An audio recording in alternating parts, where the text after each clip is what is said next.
Nouvelle vidéo sur le PC Rainbow. Pour la 5e fois, on a changé le PC Rainbow sur le site de FlowUp. Ça faisait longtemps, on s'est concentré sur les envois des commandes de la fin d'année et surtout de janvier. Avec l'augmentation de la RAM, tout le monde a voulu un PC en même temps. C'était le bazar, mais on est dessus et ça se résorbe petit à petit. Là, on a sorti une nouvelle version du PC Rainbow qui est vraiment beau. On fera peut-être une vidéo où on refait un tour FlowUp pour vous expliquer aussi avec les retards, etc. comment on a géré. On n'a jamais vendu autant de PC que sur un mois de janvier, donc merci à tous de soutenir le projet. Ça fait toujours plaisir. On fera quand même encore une petite vidéo, on fait un tour FlowUp. Mais voilà, c'est vrai que c'est un peu bizarre parce qu'on vend beaucoup de PC. Alors que ça a jamais été aussi compliqué de trouver de la RAM. Donc on a essayé un peu de jongler avec tout ça et de réussir à toujours faire des PC à des bons prix. Évidemment, ça a un petit peu augmenté, on va le voir ici avec le Rainbow. Mais c'est le cas absolument partout. De toute façon, à la fin de la vidéo, comme d'habitude, on ira comparer avec Amazon si vous le montez vous-même ou également avec les prix sur d'autres sites. Ici, on a essayé de faire comme d'habitude le PC le plus beau, le plus performant et surtout au prix le plus intéressant. C'est parti. Déballage. Déballage. Alors est-ce qu'on a un petit cutter? Est-ce qu'on a un petit truc là? T'as un truc? J'ai une vessie. Comme d'habitude et surtout en ce moment avec le prix de la mémoire qui augmente, les PC FlowUp sont bien emballés avec le petit fragile et il n'y a aucune marque apparente parce qu'il y a vraiment eu des colis de RAM qui ont été volés. C'est plus à la mode que les PS5 ou les iPhones. En ce moment, il y a vraiment des vols de RAM, c'est une dinguerie. Et voilà la bête. Comme d'habitude, on a la protection avec le papier pour les angles, etc. Et vous allez voir qu'avec le nouveau boîtier de ce PC FlowUp Rainbow V2, il fallait mieux le protéger.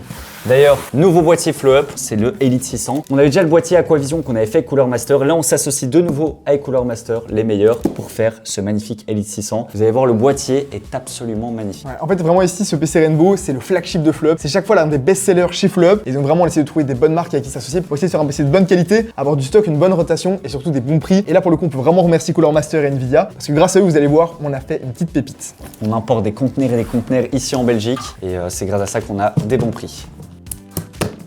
Le petit guide de démarrage, ça c'est très important si vous commandez ce PC Rainbow de chez FlowUp. N'hésitez pas à le lire même si vous avez déjà eu des PC ou quoi. On vous explique comment retirer les protections ou mettre son câble HDMI dans la carassique. Donc voilà, tout est indiqué et surtout, ça fait toujours plaisir. Scannez le QR code, mettez un petit 5 étoiles.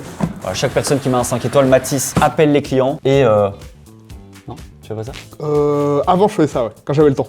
Voici le PC qu'on voit arriver. Ça aussi, c'est super quand on fait les boîtiers vraiment sur mesure, que ce soit l'emballage où il y a le logo FlowUp et aussi la mousse. C'est que cette mousse-là, elle protège beaucoup mieux les boîtiers que la frigolite par exemple. Et vous allez voir que la vitre de ce PC, il vaut mieux avoir de la mousse. Parce que la vitre coûte cher. Hein. Là, si t'as un Apax, faut pas appeler Carglass, quoi. Ah bah là, c'est pas Carglass, non, non. Là, c'est FlowUp direct. Et voilà le magnifique PC Rainbow de chez FlowUp. Bon, là, c'est pas très sexy parce qu'il y a encore les protections et il est pas allumé. D'ailleurs, c'est vrai que le Rainbow, c'est un de nos premiers PC qu'on avait lancé la marque. Que, accessoirement, je sais pas si vous avez vu, mais c'est une vitre en une seule pièce. C'est à la mode en ce moment. Mais réussir à l'avoir intégré comme ça dans un PC vraiment de série et surtout pour pas trop cher, parce que grâce à Cooler Master, le boîtier coûte pas trop cher, même si c'est un PC haut de gamme, c'est sûr. Et ben, vous allez voir que pour le nombre de ventilateurs, etc., ça vaut le coup. Allumage. Allumage. Ça s'allume pas. Pas d'allumage. Ça arrivait à plus d'une personne, ça, Mathis. Ça, si vous savez le nombre de tickets de SAV qu'on a simplement à cause de ça, vérifiez bien la prise et l'allume. Et ça arrive même au meilleur, quoi. Surtout à toi, Mathis. On y va? Allumage. Et c'est toujours pas bon. Ah si, c'est bon. C'est parti.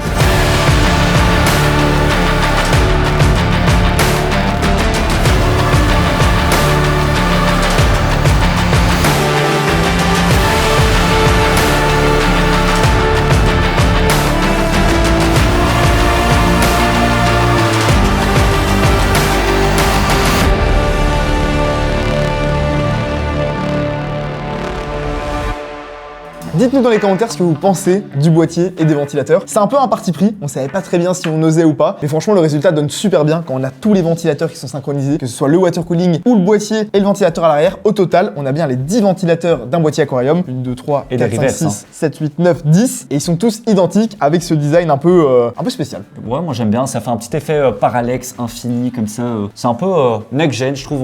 On change d'air, tu vois, c'est toujours les mêmes ventilos, on voit toujours la même chose. Là au moins c'est sympa. Moi franchement, je trouve que c'est validé.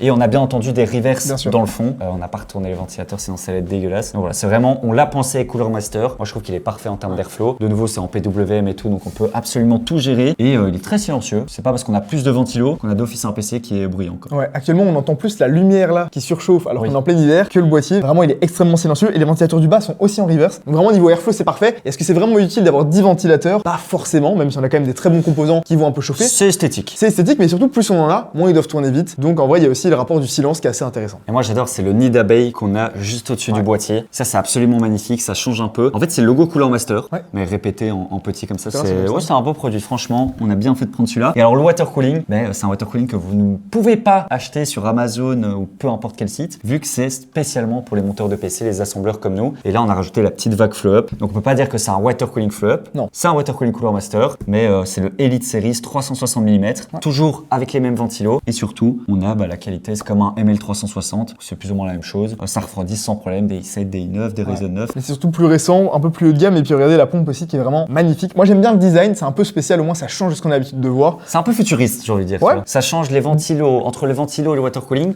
ça c'est futuriste. J'ai hâte d'avoir vos retours dans les commentaires pour que vous me disiez ce que vous en pensez. En fait, moi ce que j'aime bien, c'est que comme on a la vitre ici qui est en une seule pièce et qui est incurvée, du coup les ventilateurs, le fait qu'ils soient aussi un peu arrondis sur les bords, sur les angles, etc., ça va assez bien ensemble. Parce que oui, je vous le rappelle, c'est un aquarium, mais en une seule pièce, la vitre est en une seule pièce, et ça c'est magnifique. Du coup, il y a évidemment pas de montant entre les deux, et ça donne un vrai style en plus. D'ailleurs, t'as raison, il n'y a pas d'angle droit. Ouais. Et c'est hyper esthétique, donc franchement, on a bien réussi ça. Dites-nous dans les commentaires un peu si vous aimez ou pas. Voilà, plutôt angle droit, plutôt arrondi comme ça. Moi j'adore, franchement c'est validé. Et le composant qui prend le plus de place, c'est la carte graphique. La magnifique Nvidia RTX 5070 Ti, 16 Go de VRAM en GDDR7. Ici on est sur le modèle Palit Gaming Pro, donc on travaille énormément avec Palit, Gainward, etc. C'est vraiment une super entreprise. Ça dépend un peu, on peut retrouver une autre marque, mais là pour le moment on est sur des Gaming Pro et c'est validé. C'est ceux qui vendent vraiment le plus de cartes graphiques. Elles sont à un prix super intéressantes, mais on a toutes les fonctionnalités qu'il faut. On a un dual BIOS avec un switch qui est juste ici. On a 3 ventilateurs. En fait, on a tout ce qu'il faut pour une bonne carte graphique. On a même une prise ARGB pour synchroniser les ventilos. Bon après, on voit pas vraiment la carte graphique. Oui, c'est en dessous qu'il y a du RGB. Mais les top 3 ventilateurs comme tu as dit, et à un moment c'est une puce Nvidia, c'est une carte Nvidia. Du coup on a les technologies comme Nvidia Reflex, le DLSS 4 bien entendu. Donc on va aller tester tout ça. Je propose qu'on aille même faire quelques tests en 4K parce que ce PC à ce prix-là,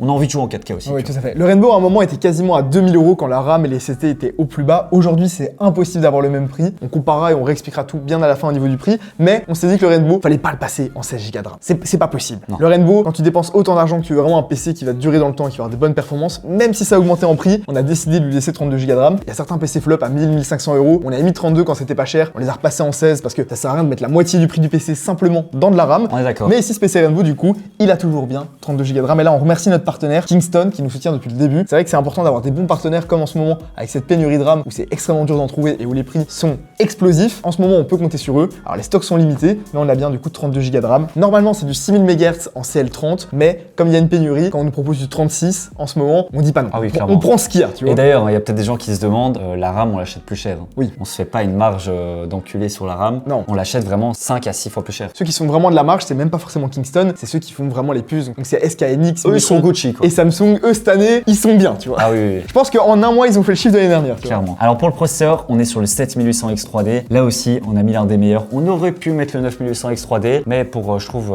la différence de prix, en ce moment, le 7800X 3D, il est parfait. Pour l'utilisation de la plupart des gens, ce sera largement suffisant. À savoir qu'on peut aussi l'acheter en 14700 KF, même si, voilà, là, on vous a présenté la version 7800X 3D, vu que, en tout cas, pour moi, c'est la meilleure.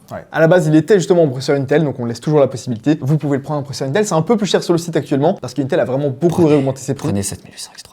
Après, dites-nous dans les commentaires, à l'époque, on avait proposé l'option en 9800X 3D, qui est évidemment un petit peu plus cher. Aujourd'hui, on a réservé le 9800X 3D au PC Orion sur le site de Flop, qu'on vous a d'ailleurs présenté récemment. Et si vous voulez qu'on vous repropose de le Rainbow en 9800X 3D, dites-le dans les commentaires et on verra ce qu'on peut faire. Niveau stockage, on est sur 2 Tera, là aussi en Gen 4. Pas besoin de mettre du Gen 5, ça ne sert à rien pour du gaming, même si voilà, pour de l'applicatif, etc., ça pourrait être intéressant, mais c'est tellement cher. Là aussi, les prix ont augmenté. Maintenant, pour du 1 Tera, on est à 160 € sur Amazon, c'est n'importe quoi. Et 2 Tera à l'époque, ça valait 100-120 €. Aujourd'hui, c'est 250 €. Voilà, merci. Ça a fait plus que x2. Le prix de la mémoire, donc de la RAM et du SSD, c'est le prix d'une PS5 Pro. Ouais, largement. Presque le prix d'un PC. La carte mère, on va pas en parler 5 ans, on vous l'a dit à la base, c'est donc la B850 Gaming Plus de chez MSI avec le Wi-Fi. Ça c'est cool, il y a le Wi-Fi qui est directement intégré et c'est bien du Wi-Fi 7 et pas du Wi-Fi 6 par exemple. Donc ça c'est cool. On essaie de mettre de plus en plus sur les PC mais c'est pas toujours facile de trouver du stock de carte mère avec le Wi-Fi. Donc voilà. En général, on essaie de le mettre. Et en Gen 5 parce qu'il y a beaucoup de gens qui font encore l'erreur de prendre des cartes mères Gen 4. Alors oui, vous n'allez pas gagner 10% de performance en plus, mais au moins vous êtes sûr que vous êtes nickel en termes de vente passante. C'est ça, et que c'est future-proof. On va regarder à l'arrière maintenant au niveau du cap management de l'alimentation et puis on passera au test et à la fin de la vidéo, on reparlera du prix. Et si vous choisissez ce PC Rainbow en Intel, ce sera une Z790 Asus TUF. Là aussi pas pas de micro ATX, pas de concession. On est vraiment sur du velours. Exactement. On y va. On regarde maintenant le câble management. Dans les boîtiers à colonne, c'est pas toujours le plus facile, mais là on a bien tous les câbles qui sont attachés ensemble, bien séparés. Le contrôleur aussi, qui est très pratique si vous voulez rajouter des ventilateurs ou que vous changez de marque. Universel. Universel évidemment, ouais, c'est ça, c'est bien, c'est pas propriétaire parce que parfois il y a certains contrôleurs qui ne fonctionnent que avec la marque des ventilateurs et du boîtier. Ça faut arrêter ça. Clairement. Ici, on a l'alimentation 850 watts de chez Cooler Master, donc 80 plus gold, parfaite, pas besoin d'être modulaire. De nouveau, ça sert pas à grand chose. Enfin, en tout cas, quand on fait des PC comme ça à la chaîne, clairement, on voit que même avec tous les câbles, ça passe plutôt bien. Et surtout, le plus important, c'est qu'on a la connectique 12 pins pour la carte graphique. Donc franchement, on a fait le tour du propriétaire. On est sur un petit bijou. Maintenant, ce que vous voulez tous savoir, c'est quelle performance est-ce qu'on a avec ce PC Rainbow V2. On y va, on passe au geste. C'est parti. Le PC Rainbow de chez Flop est branché. Comme d'habitude, on va faire un maximum de tests et surtout, on va activer les technos. On va profiter de cette RTX 5070 Ti chez Nvidia pour avoir un maximum d'FPS. Déjà, en 3D Mark, on dépasse les 20 000 de score et quand on les dépasse, généralement, c'est qu'on est sur une bonne voie. Mais déjà, la carte graphique ici, elle a un score qui est monstrueux, 27 147. Clairement, elle tire le processeur à la hausse. Après, ce qui est bien, c'est qu'on est sur un processeur X3D, donc même s'il n'a pas un score qui est énorme sur 3D Mark, étant donné qu'on a le X3D, on aura d'extrêmement bonnes performances en jeu, et ça qui est important. Ça fait longtemps maintenant que c'est pas le nombre de cœurs qui rapporte le plus de FPS, mais bien la fréquence et le cache, et ici c'est le cas. Donc ce processeur nous fait un score de 12 567 et au total 23 000. Voilà, on voit que la moyenne est à 23 693. On n'est pas loin. À savoir ici qu'on n'a pas optimisé le PC, on peut encore overclocker, etc. Mais honnêtement, vous allez le voir, avec 23 000 de score, on est mais tranquille, royal au bar. On fait tout tourner. L'un des jeux les plus joués en ce moment, mais surtout l'un des plus jolis lorsqu'on le fait tourner en 4K comme ici, c'est Ark Riders. Franchement, c'est magnifique. On l'a mis en 4K épique. On aurait même pu mettre en mode cinématique si on voulait, tellement ça tournait bien. Parce que grâce au DLSS et surtout au Frame Generation x4 qui crée du coup les nouvelles images en plus, eh bien, on le fait tourner en moyenne à 262 FPS. C'est hyper agréable, franchement, ça fait plaisir d'allier l'utile à l'agréable. On est sur du FPS, de la performance et surtout de la beauté, une belle qualité visuelle. Et quand on dépense autant d'argent dans un PC gamer, c'est un peu ce qu'on attend en retour. C'est sûr, et surtout pourquoi dépenser plus alors que là on fait déjà tourner le jeu en 4K avec quasiment les settings au maximum. Et ce qui est bien, c'est qu'en activant ces technos, ça active également Nvidia Reflex qui du coup nous aide à réduire la latence. Et donc au final, le fait qu'on ait des nouvelles images générées n'ajoute pas de latence et ça fait la diff. Un petit BF6, on est à 224 FPS de moyenne en 4K avec les presets en overkill et surtout toujours avec le DLSS. Mais cette fois-ci, on l'a pas mis en performance, on l'a mis en qualité pour avoir un meilleur rendu visuel et on voit que ça donne super bien avec le DLSS 4. On a 200, 220 FPS, on monte même à 326 comme ici, ça dépend un peu. Sur Battlefield 6, on a un peu plus de variation d'FPS parce que c'est un jeu beaucoup plus dynamique, on a des explosions, etc. Mais on voit surtout qu'on n'a pas de gros drop de FPS, on va pas se retrouver à un moment à 60 FPS où ça va laguer. C'est très stable et surtout on a une moyenne aux alentours de 200 FPS qui là aussi en 4K.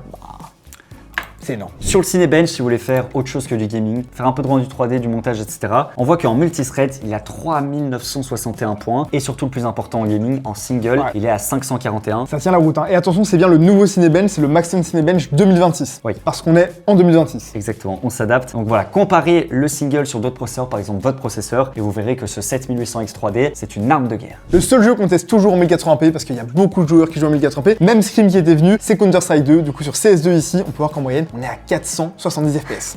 Rien que ça, quoi. Tranquille. Et en 1440p, on est à 409 FPS, donc on voit qu'on ne divise pas les FPS par deux, ça reste tout à fait correct. Sur Cyberpunk aussi, qui est un jeu qui consomme beaucoup, en 4K le faire tourner, c'est quand même vraiment pas facile. Du coup, évidemment, on a activé les technos, donc on a bien la génération d'images par DLSS qui est activée, on l'a mis en x4, on a mis les pré-réglages de la résolution de DLSS en modèle transformer et la qualité du DLSS en équilibré, donc c'est ni qualité ni performance, on est vraiment entre les deux. C'est parfait. Et sur Cyberpunk, on voit pas la différence. Donc là, on est en 4K élevé et on a 167 FPS de moyenne. Ce qui est vraiment bien parce qu'on a activé le ray tracing, là où le ray tracing consomme pas mal, avec le DLSS, ça équilibre bien, quoi. Il est en psycho là, le ray tracing, donc quasiment max. Et on peut voir que le FPS minimum, pas les 1% minimum, mais bien le minimum, est à 155 FPS, hyper stable. Et alors en 1440p, 283 FPS, voilà, tout simplement. On est sur une pure dinguerie. Ici, on a mis le ray tracing en ultra, donc pour un peu changer, et on voit que c'est tout à fait correct. Cyberpunk, en tout cas avec les cartes Nvidia, ça marche nickel. Les derniers jeux qu'on fait, c'est Rainbow Six Siege. Alors c'est pas tellement pour voir le nombre de FPS, même si ici ça tourne très bien en 1440p. On est à 335 FPS. Surtout, c'est au niveau de la charge GPU. On peut voir ici la carte graphique tourne à 95%, et ça c'est une très bonne indication pour savoir si on a un bottleneck ou pas au niveau du processeur. Ici avec un X3D, c'est le but, zéro bottleneck. La carte graphique tourne bien à sa pleine puissance, et c'est le but quand on achète un PC. C'est un peu le combo parfait en fait, ce processeur et cette carte graphique. C'est pour ça qu'on les a mis. Ça se marie très bien. Allons maintenant voir si le PC chauffe. Alors on a bien fait le test de température avec la vitre courbée, etc.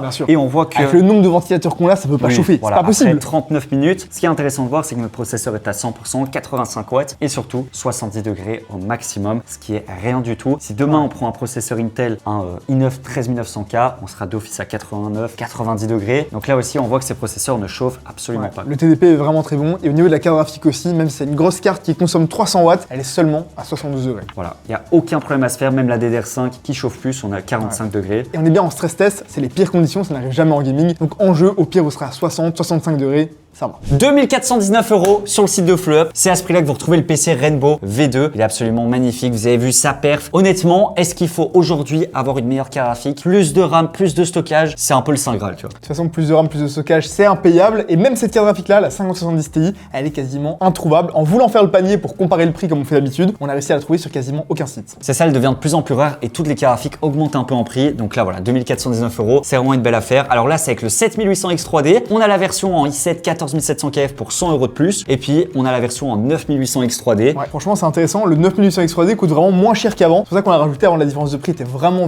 limite excessive. Ça peut valoir le coup si vous voulez vraiment avoir ce qui se fait de mieux. Exactement. Et alors, pour les accessoires, on a les petits câbles RGB. Bon, là, malheureusement, on n'en a pas dans ce PC-ci. Mais simplement le 24 pins, ça nous rajoute 60 €. Voilà, c'est pour le plaisir de la lumière et de la beauté. C'est cher, mais Après, au moins. c'est tellement beau. Et c'est vrai que dans le PC Rainbow, ça fit bien. C'est vrai qu'avec un beau câble RGB, voilà, ça c'est pour ceux qui veulent. De nouveau, on le propose pas d'office parce que s'il y en a qui veulent pas, eh bien vous économisez 60 € et comme ça reste une option. En tout cas, maintenant vous avez vu le PC de fond en comble, vous avez vu les tests et puis également l'analyse au niveau du prix. Dans tous les cas que vous décidez de le monter vous-même ou de passer par FleuUp, eh bien c'est franchement une configuration que vous allez pouvoir regarder pendant plusieurs années. C'est vrai que c'est quand même 300 ou 400 € plus cher qu'avant la pénurie et j'ai envie de dire il faut faire avec. Et si vous voulez vraiment un PC maintenant, vous faire kiffer et pouvoir jouer, bah au moins vous êtes tranquille. Et si vous avez le budget, il faut bien entendu un écran parce que c'est bien de prendre un PC aussi performant, mais si vous n'avez pas l'écran avec, là ici on vous propose le petit Agon Pro. Alors ça c'est du lourd. Ouais. QHD, 240 Hz, QD OLED, 400 €, mais on a un peu l'écran parfait. Ouais, et quand tu dépenses 2500 € vraiment c'est important, prenez un écran qui va avec. N'achetez pas un écran à 100 € pour aller avec un PC comme ça, autant acheter un PC moins cher et un meilleur écran. On est d'accord. Dans ces cas-là, en tout cas on espère que cette vidéo vous aura plu, qu'elle vous aura permis de découvrir le PC Rainbow V2 de fond en comble. On vous met le lien en description, vous pouvez aussi le payer en 2 ou 3 fois directement avec Alma si jamais vous voulez pas tout payer d'un coup. Et nous on se retrouve très bientôt. Dites-nous quel PC FleuUp vous voulez qu'on teste, il y en a pas mal de nouveaux qui sont sortis, donc allez faire un petit tour sur le site. Et on se dit à la prochaine. Ciao.